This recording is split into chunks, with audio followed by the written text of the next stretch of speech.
सर्वांना सुरेखा सेन किचन मध्ये आपलं स्वागत आहे। आज आपण पाहणार आहोत गव्हाच्या पिठाचे चमचमीत पदार्थ।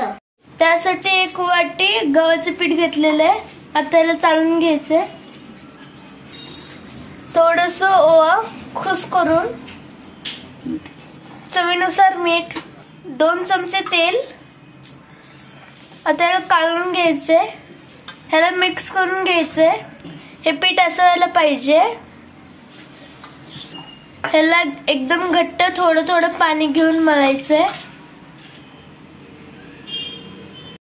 हे मळून झालेलं आहे। आता 15 मिनिटांसाठी झाकून ठेवायचंय। हे 2 चमचे पीठ घेतलेले, 2 चमचे तूप घालून घ्यायचे। ह्याला मिक्स करून घ्यायचे। ह्याला व्यवस्थित हलवून घ्यायचंय। हे असं करून घ्यायचंय। 15 मिनिटं झालेले आहेत। आता ह्याला ह्याचे गोळे करून घ्यायचे। आता ह्याची पातळ पोळी लाटून घ्यायचे। ह्याला असं पातळ लाटून घ्यायचंय। अशा प्रकारे सगळे लाटून घ्यायचे। हे सगळं झालेलं आहे। आता गव्हाच्या पिठामध्ये जे तूप घातलं होतं ते ह्याला लावून घ्यायचं असं। आता ह्याच्यावर दुसरी पोळी टाकायची आहे। आता ह्याच्यावर पण हे लावून घ्यायचंय, फसवून घ्यायचंय। आता तिसरी पोळी टाकून घेऊया। अशा प्रकारे सगळे करून घ्यायचे। आता आमची शेवटची पोळी हे पण घालून घेतलेले। ह्याच्यावर पण हे लावून घ्यायचे। आता याला हे सगळ्याला अर्ध फोल्ड करून घ्यायचे दोन्ही बाजूनी।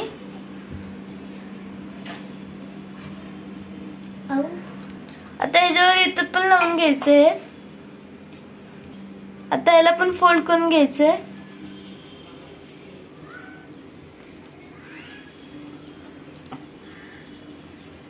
आता याला लाटून घ्यायचे। कढई गरम करायला ठेवलेली आहे। याच्यामध्ये तेल घालून घेऊया। पहिले याचे साईडची कोने कापून घ्यायचे। ह्याला स्क्वेअर शेप बनवायचे। आता ह्याला पाहिजे तसे आकाराचे लहान मोठे करून घ्यायचे। ह्याला असे कट करून घ्यायचे।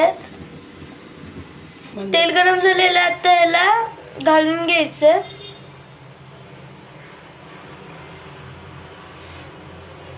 ह्याला मंद आचेवर खरपूस तळून घ्यायचंय। हे झालेलं, आता ह्याला काढून घेऊया।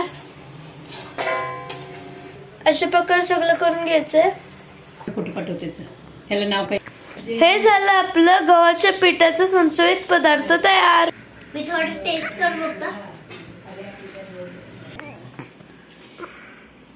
वाव, खूप यम्मी।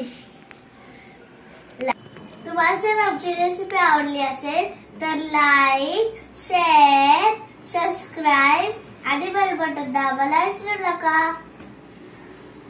लवकरच भेटू आपल्या नवीन रेसिपी सोबत। तोपर्यंत जय जिनेंद्र आणि आमच्या रेसिपी पाहिल्याबद्दल धन्यवाद।